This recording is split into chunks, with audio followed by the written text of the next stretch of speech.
taking over. The Republicans, when they went and used the FBI to go and take over Fulton County, they took voter rolls.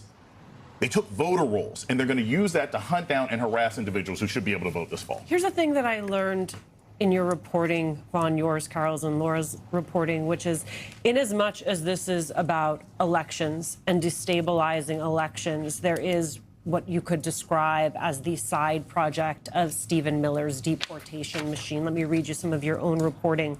The driving force behind the sweeping HSI investigations is White House Deputy Chief of Staff Stephen Miller, according to 3 people relaying concerns about the program.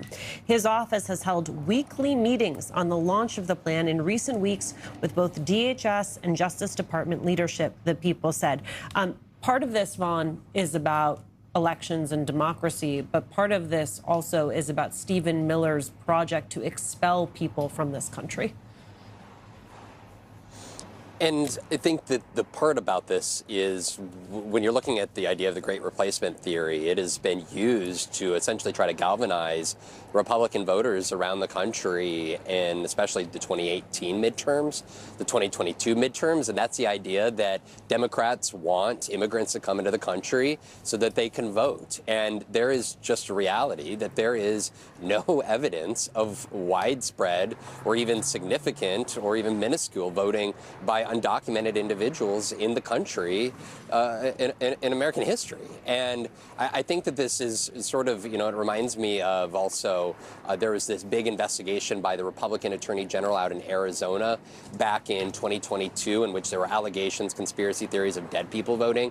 And he did everything he could. He was an ally of Donald Trump, and essentially he came up with nothing and had to put that forward and was ridiculed by Republicans. And I think that this is another example of the ways in which 6 years into this, they are struggling to find new conspiracies or new claims and allegations of fraud to justify the way in which Donald Trump lost the 2020 election.